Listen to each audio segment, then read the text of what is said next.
저희가 주일 오전 예배를 통해서 계속 이 사도행전을 나누고 있습니다.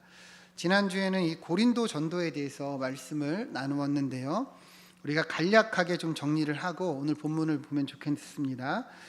지난주 내용은 이 바울이 고린도에서 전도하는 내용이었어요. 아덴을 떠나 고린도에 이르러 브리스길라와 아굴라 부부를 만났다 했어요. 여러분 기억하시죠? 그래서 생업이 같음으로 천막을 만들며 지냈다.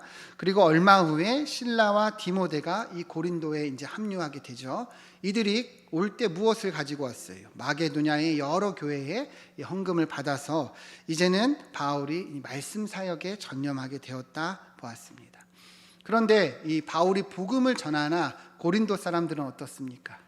여전히 복음에 반대하고 대적합니다. 그래서 바울이 심신이 지치고 두려운 마음이 생겨났어요. 그러나 하나님께서 바울에게 무엇을 말씀하셨어요? 내가 너와 함께 하겠다. 아무도 너를 대적할 자가 없다. 이 성에 내 자녀들이 많이 있다. 이렇게 말씀하시며 격려하셨죠. 그래서 바울이 1년 6개월을 이 고린도에서 계속 머물며 복음을 전했다 우리가 보았습니다. 결국에 하나님의 은혜로 바울이 이 사역을 계속해 나아간 것을 우리가 기억을 합니다. 그리고 이제 오늘도 이 고린도에서 바울의 사역에 대해서 말씀을 하는데요.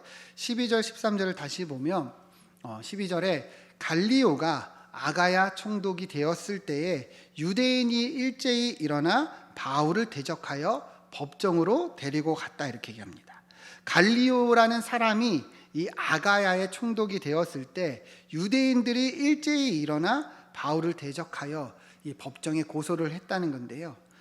갈리오라는 사람이 이때에 아가야 지방의 총독이 된 건데 우리로 치면은 이 아가야 지방이 인천 광역시 정도 되는 그런 이제 도시라면 고린도는 여기에 속한 지금으로 보면 연수구나 서구나 부평구 이렇게 되는 거예요.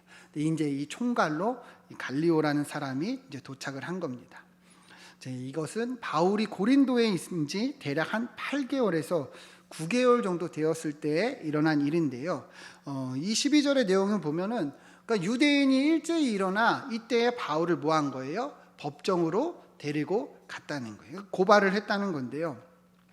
아무래도 바울이 계속해서 이 고린도에서 복음을 전하니까 이 유대인들과 뭐가 있었을까요? 마찰이 있었겠죠. 그러니까 유대인들이 어떻게 생각을 했을까요? 저 바울을 언제 한번 내가 가만두지 않겠다. 어떻게 하면 저 바울을 처리할 수 있을까? 유대인들이 고민을 했겠죠. 그러다가 이 때를 노린 거예요. 그러니까 총독이 바뀌었을 때 이제 법정으로 데리고 간 거죠. 왜 그랬을까요?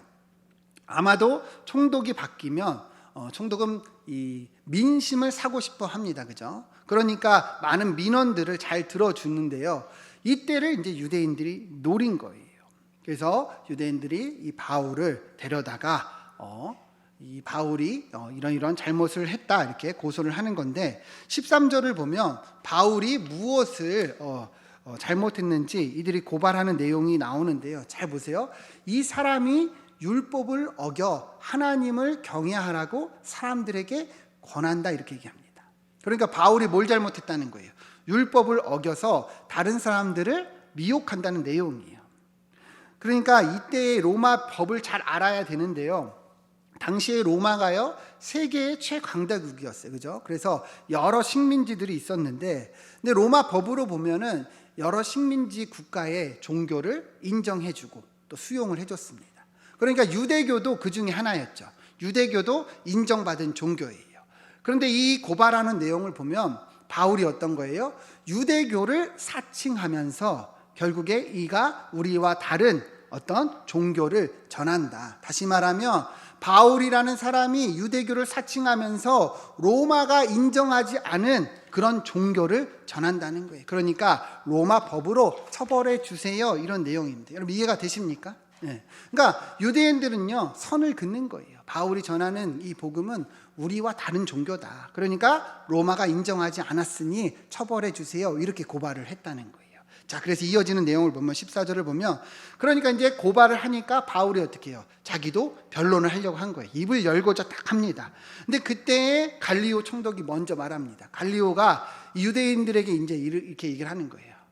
너희 유대인들아, 만일 이것이 무슨 부정한 일이나 불량한 행동이면 내가 너희 말을 들어주는 것이 뭐예요? 옳다. 다시 말하면 이 바울이라는 사람이 정말 뭔가를 잘못했으면 내가 너희들 말을 들어주는 게 옳다. 근데 내가 가만 들어보니까 그런 내용이 아니라는 거예요. 바울이 뭔가를 잘못했다는 게 아니죠. 그래서 보니까 15절 보시면 이 문제가 너희 언어와 명칭과 법에 관한 것이다. 내가 들어보니 유대교 안에 있는 문제다. 그러니 뭐예요? 나한테 묻지 말고 너희 스스로 알아서 해. 이거는 로마 법하고는 상관없어. 그러니 너희 스스로 처리해라. 이렇게 이야기를 했다는 거예요. 그래서 16절을 보면 그들을 법정에서 쫓아냈다. 그러니까 바울이 이렇게 법정에서 무죄 판결을 받고 그렇게 이 재판이 종결된 것을 말씀하고 있는 거죠. 여러분, 이 갈리오가 내린 판결이 굉장히 중요한데요. 15절을 다시 보면 갈리오가 뭘 얘기하냐면 이 문제가 뭐냐, 내가 들어보니까 너희 언어와 명칭과 법에 관한 거야, 이런 내용이죠. 그죠? 이게 원어로 보면요 뭐냐면 이 노모스라는 단어와 로고스라는 단어예요. 다시 말하면 종교적인 언어예요. 갈리오라는 총독이요 이 유대교에 대해서 어느 정도 알고 있었다는 거예요. 갈리오라는 사람이 유대교에 대해서 어느 정도 알고 이러한 표현을 했다는 거죠. 그러니까 대략 이 유대인들이 고발하는 내용을 들어보니까 별 문제가 아니구나, 얘네들 문제구나 라는 것을 깨닫고 돌려보냈다는 것이죠. 학자들에 따르면 이 갈리오라는 사람은 아버지가 이 로마의 원로원 의원이었대요. 그러니까 대단한 가문의 출신이고, 특히 이 형은요 네로 황제 아시죠? 로마의 황제, 그 스승이고 스토아 철학의 대가인 이 세네카라는 사람이래요.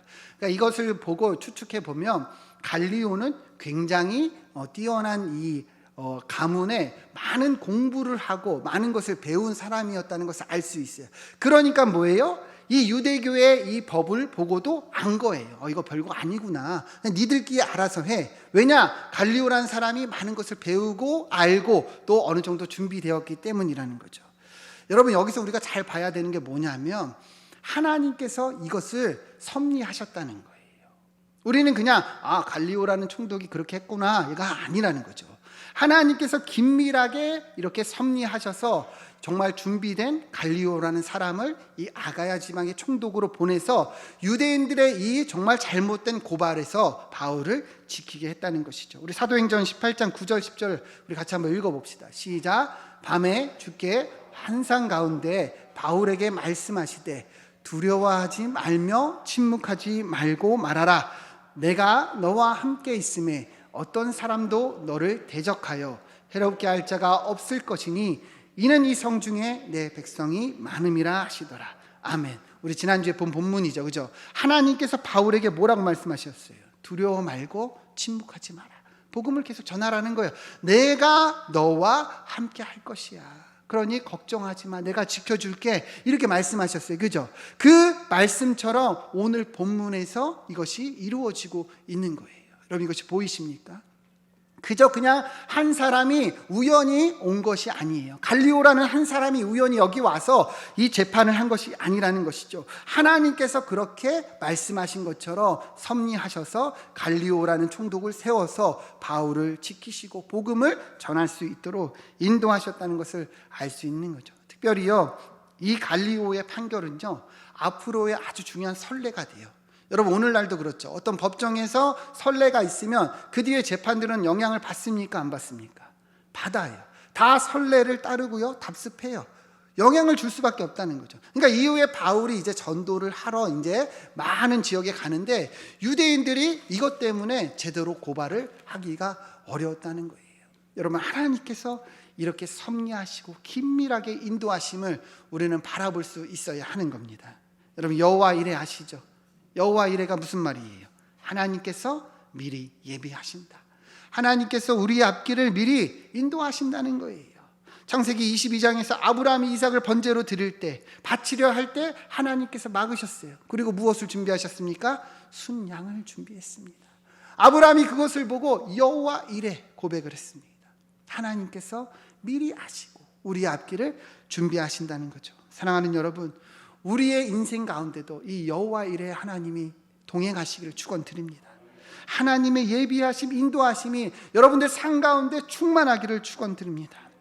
오늘 본문에서처럼 하나님께서 그렇게 아브라함을 인도하시고 바울을 인도하셨어요. 지금도 누구를 인도하십니까? 여러분들을 인도하시잖아요. 믿으십니까? 믿으십니까? 여러분 한번 여러분들의 인생을 돌아보세요.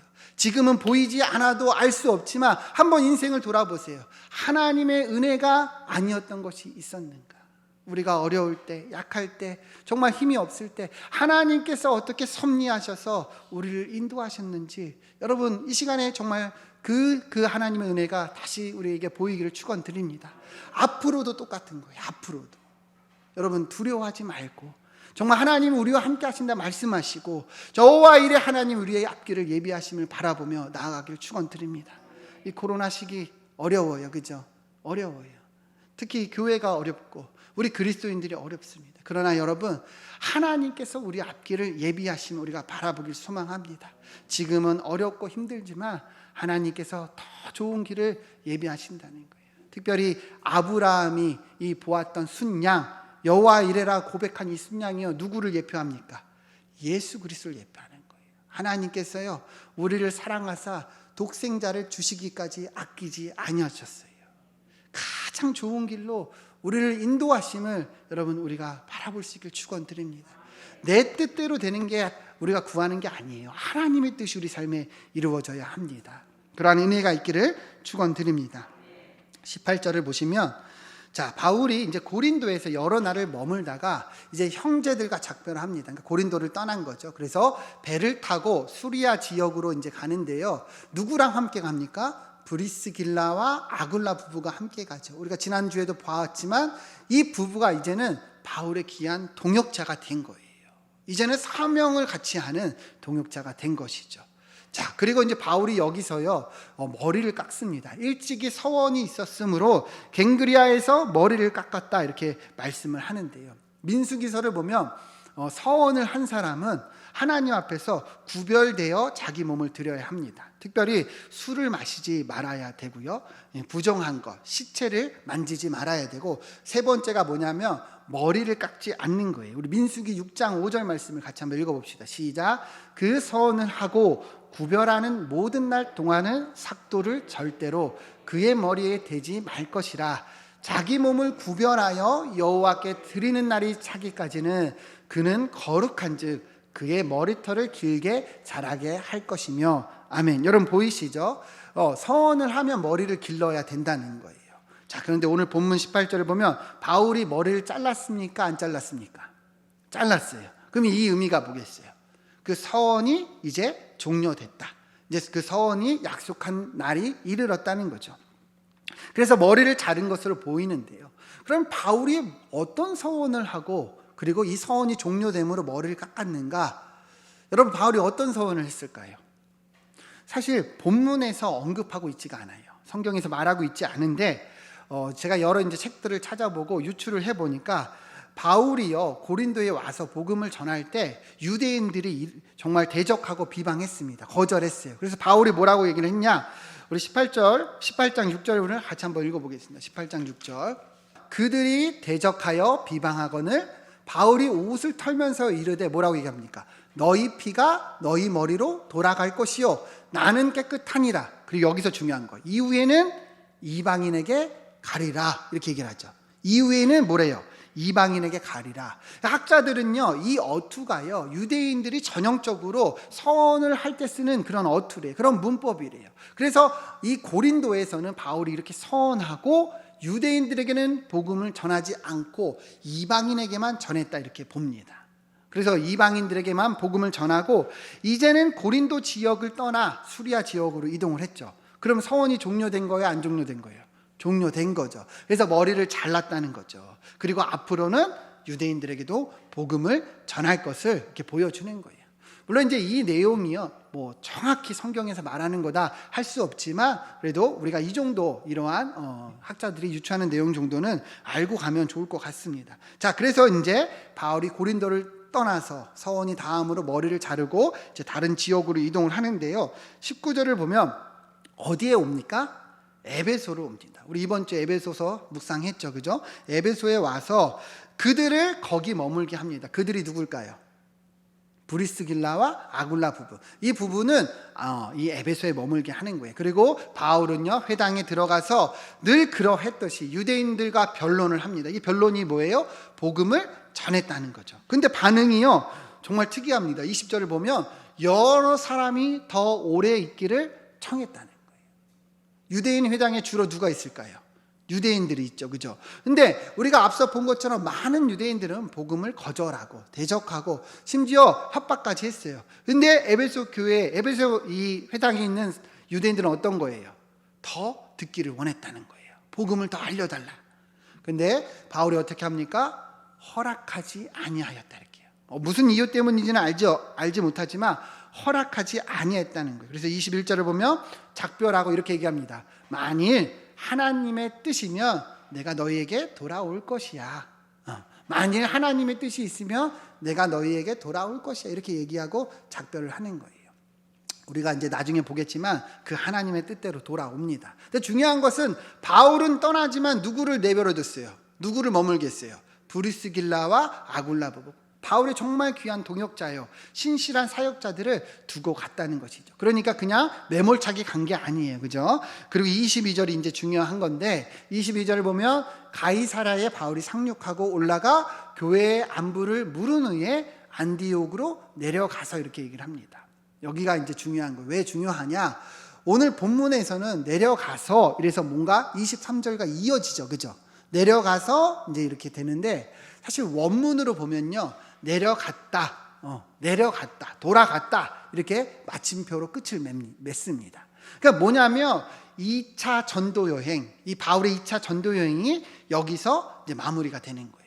바울이 그렇게 길고 길었던 2차 전도 여행의 여정을 마치고 이제 자신을 파송했던 안디옥 교회로 돌아갔다, 이렇게 마무리를 짓는 거예요. 여러분 이해가 되시죠? 그러니까 바울이요, 길고 긴 이 2차 전도여행을 여기서 이제 마무리를 했다는 거예요. 여러분 그러면 한번 우리가 돌아봅시다. 우리가 사도행전 통해서 계속 이 전도여행 나누었죠, 그죠? 정말 바울이 어떻게 복음을 전했습니까? 이 2차 전도여행 가운데 바울이 어떻게 복음을 전했어요? 정말 모든 것을 다 했어요. 정말 모든 것을 다 했어요. 죽을 고비를 여러 번 겪고 정말 목숨을 다해서 복음을 전한 것을 우리가 기억합니다. 그죠? 더베와 루스드라에서 돌에 맞아 죽을 뻔했어요. 두아디아에서 억울하게 옥에 갇혔어요. 데살로니가에서는 어땠습니까? 많은 유대인들이 협박하고 막 쫓아옵니다. 불량배들을 동원해서 베레아까지 따라왔어요. 그죠? 우리 기억하죠? 아덴에서는 어떤 일이 있었습니까? 홀로 내려가서 이 그리스, 이 헬라 철학의 많은 사람들과 어떻게 해요? 변론하고 쟁론하며 복음을 전하고, 고린도에서도 여전히 두려움과 정말 이 살기가 등등한 이 유대인들 앞에서 떨며 복음을 전한 것을 우리가 기억을 한다는 거죠. 그러나 여러분, 바울이 그렇게 힘들게 어렵게 복음을 전했지만 결과는 어떠합니까? 많은 곳에 복음이 전해졌죠, 그죠? 여러 많은 사람들이 주님께 돌아오는 역사가 임했습니다. 많은 지역에 교회가 세워지는 놀라운 역사가 일어났다는 거예요. 여러분 기억하시죠, 그죠? 여러분 바울이 그렇게 헌신하고 희생했지만 그 결실은 이렇게 아름답게 맺어진 것을 성경은 이야기하고 있다는 거예요. 우리 데살로니가전서 1장 7절 8절 보면 이 데살로니가전서는 바울이 데살로니가 교회에 쓴 편지예요, 그죠? 데살로니가 어떻게 바울이 복음을 전했어요? 정말 유대인들이 협박 가운데 불량배까지 동원해서 짧게 있었어요. 길게 있지도 못했어요, 그죠? 근데 여기에 복음이 전해지고 어떻게 교회가 세워졌는지 이들의 이 본이 이 마게도냐와 아가야까지 다 들린다는 거예요. 잘 보세요. 그러므로 너희가 마게도냐와 아가야에 있는 모든 믿는 자의 뭐가 되었대요? 본이 되었대요. 데살로니가 교회가 그렇게 됐다는 거예요. 바울이 그렇게 힘들게 복음을 전한 데살로니가 교회가 그렇게 되었다는 거예요. 그래서 8절 보시죠. 8절 보면 주의 말씀이 너희에게로부터 마게도냐와 아가야만 들릴 것이 아니라 하나님을 향하는 너희 믿음의 소문이 각처마다 다 퍼졌다는 거예요. 데살로니가의 이 믿음이, 이 교회 성도들의 이 신앙이 정말 여러 곳에 다 전해질 정도로 칭찬받는 교회가 되었다는 거예요. 그래서 바울이 뭘 말합니까? 우리는 아무 말도 할 것이 없노라. 바울이 어떤 마음인지 느껴지세요? 얼마나 감사하고 감격했는지 이처럼 고백하고 있는 거예요. 여러분 그런 거예요. 복음을 전하는 것은 어렵습니다, 그죠? 복음을 전하는 건 참 힘이 들어요. 그러나 우리가 포기하지 않고 이 믿음을 전할 때 아름다운 결실을 맺게 되는 것을 성경은 우리에게 증언하고 있다는 거예요. 여러분, 우리도 동일하죠. 그리스도인으로 사는 거 쉽지 않아요. 그죠? 힘들 때 많습니다. 그러나 여러분, 포기하지 않아야 되는 거예요. 포기하지 않는 것이 중요합니다. 여러분, 바울이 힘들다고 포기했습니까? 그렇지 않죠. 여러분, 우리가 먼저 하나님의 사랑을 입은 자로 이 사랑으로 이웃을 사랑하고 정말 실천해야 되는 거예요. 복음 전하는 것을 포기하지 않고 정말 헌신하고 희생할 때 결실을 맺는다는 거예요. 여러분, 희생과 헌신 없이 어떻게 결실을 얻을 수 있습니까? 농부가 씨를 뿌리고 놔두면 그냥 결실이 맺습니까? 그렇지 않잖아요. 계속 물을 주고 돌보고 여러 가지 상황에서 지켜줘야지 결실을 맺는 거예요. 우리도 똑같은 거예요. 여러분, 그냥 가서 우리가 저 사람 그냥 예수 믿었으면 좋겠다, 그냥 한번 전한다고 해서 결코 결실 맺기가 어렵습니다. 계속해서 관심과 사랑으로 우리가 헌신과 희생할 때 이 결실이 맺어지는 거예요. 여러분, 선을 행하되 낙심하지 말고 포기하지 않으면 때가 이름에 거두리라. 갈라디아에서 말씀하고 있습니다. 포기하지 마시고 여러분들의 남편, 여러분들의 아내, 여러분들의 가족, 자녀들, 지인들, 그들을 위해 기도하시고 계속해서 복음을 전하시기를 축원드립니다. 여러분들의 삶이 그 복음을 증거하는 그러한 모습이 되길 소망합니다. 반드시 때가 되면 결실을 얻게 될 것입니다. 자, 마지막으로 이어진 내용 보시면 23절을 보면 이제 바울이요 안디오고 들어와서 2차 전도 여행이 마무리됐어요. 그죠? 근데 이제 얼마 있다가 다시 떠납니다. 그래서 갈라디아와 부르기아 땅을 차례로 다니며 모든 제자를 굳건하게 했다 말씀하는데요. 이 내용은 뭐냐면 이제 바울이요 3차 전도 여행을 시작했다는 거예요. 여러분, 바울이 몇 번의 전도 여행을 합니까? 1차, 2차, 3차. 이제 마지막 세 번째 전도 여행을 하고 있는 것이죠. 그래서 여러 지역을 다니면서 제자들을 굳건하기 위해 그래서 여행을 시작했다는 거죠. 그리고 이제 본문은 다시 에베소를 향합니다. 24절을 보면 알렉산드리아에서 난 아볼로라 하는 사람이 이 에베소에 이르는 것을 얘기해요. 여러분, 우리 아볼로 지난주에 잠깐 봤죠, 그죠? 아볼로가 어떤 사람이에요? 유대교 정말 성경에 능통한 학자고 언변이 좋고 여러 가지가 뛰어난 사람이에요. 그 사람이 이 에베소에 옵니다. 여러분, 에베소에는 누가 있죠? 바울이 누구를 두고 왔어요? 브리스길라와 아굴라 부부를 두고 왔잖아요. 그죠? 그래서 이 사람이 왔는데 이 사람은 어떤 사람이냐? 25절 보면 그가 일찍이 주의 도를 배웠습니다. 그래서 열심으로 예수에 관한 것을 자세히 전해요. 그러니까 주님의 도도 알고 예수님에 가는 것도 아는 거예요. 근데 중요한 것은 뭐냐? 마지막에 뭐만 아는 거예요? 요한의 세례만 알다랍니다. 그러니까 예수님에 대해서 정확히 알았다는 거예요? 몰랐다는 거예요? 몰랐다는 거예요.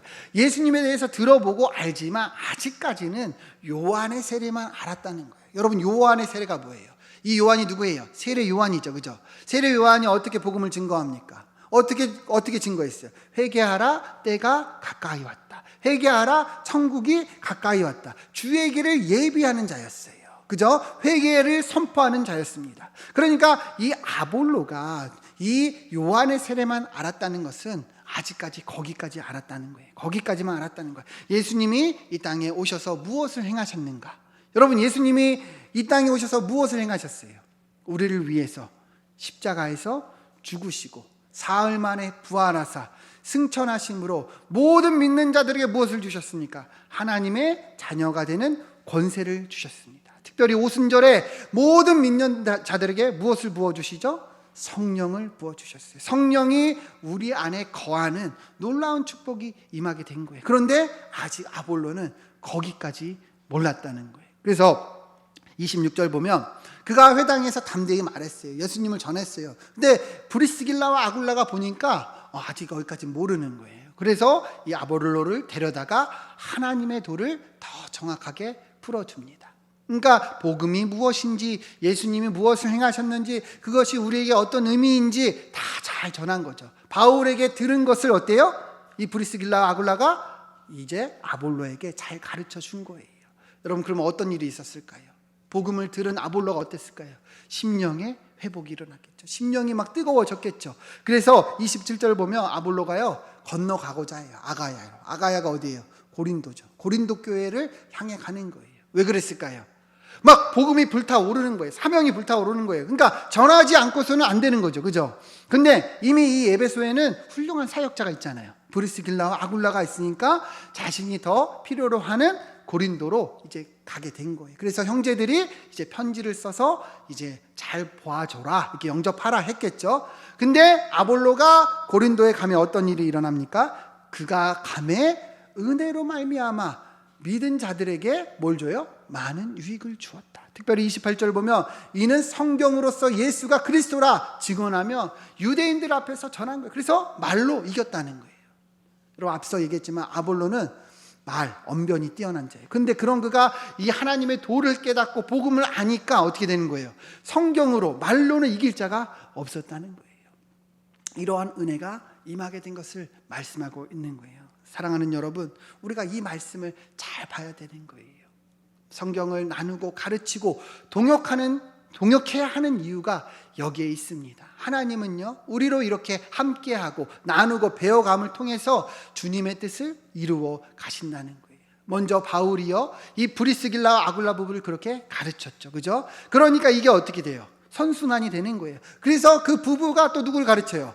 아볼로를 가르쳐요. 그래서 이 아볼로가 변화돼서 어딜 갑니까? 고린도를 향해 갑니다. 그래서 큰 영향력을 끼치고 많은 하나님의 뜻을 이루고 있음을 우리가 분명하게 볼 수 있는 거죠. 여러분, 이게 교회입니다. 여러분, 이게 그리스도인이에요. 여러분, 왜 우리가 말씀을 배우고 서로 함께하고 동역해야 되는가? 그때 하나님의 뜻이 이루어지고 하나님의 일꾼이 세워지는 놀라운 역사가 일어나기 때문입니다. 여러분, 이 코로나 시기 사실 모이는 것이 쉽지 않습니다. 그죠? 어려워요. 그래서 저도 정말 어떨 때는 마음이 답답하고 미어질 때가 있습니다. 여기 본당에 앉아서 기도하면 정말 기도가 안 나올 때도 있어요. 하나님, 이때를 어떻게 해야 됩니까? 사실 제 개인적으로는요, 우리가 이 코로나 터지기 전에 제가 청년들도 막 같이 말씀 나누고 했잖아요. 안 나오던 애들도 다 나와서 말씀 나누고, 그리고 뭐 제자훈련과 여러 가지를 준비하며 많은 은혜가 있었어요. 제 나름대로는 이때다, 기회다, 하나님이 주시는구나 했는데 코로나가 딱 터지니까 없어졌어요. 그 청년들이. 온라인 예배도 막 드릴까 말까 막 이래요. 마음이 미어져요. 근데 여러분, 하나님 때를 우리가 기다리면서 계속 우리가 준비해야 됩니다. 그래서 이 코로나가 풀리고 우리가 모일 수 있게 되고 다시 말씀을 배울 때 여러분도 오늘 이 본문을 마음에 새기고 함께 하시기를 축원드립니다. 이제 뭐 제가 나이가 들어서 이제 뭐 눈도 잘 안 보이고 잘 깨닫는 것도 없고, 여러분 그러시면 안 된다는 거예요. 그죠? 여러분, 하나님 우리를 부르신 것은 교회를 다니라고 부르신 게 아니에요. 교회를 이루라는 거예요. 여러분 한 명 한 명이 교회를 이루어야 되는 거예요. 바울이 이 브리스길라 아굴라 부부가 아볼로가 한 것처럼 우리는 협력해서 교회를 이루고 그리스도의 몸을 세워 나가야 된다는 것이죠. 말씀으로, 그죠? 동역함으로 이러한 은혜가 있길 소망합니다. 우리 함께 기도하겠습니다.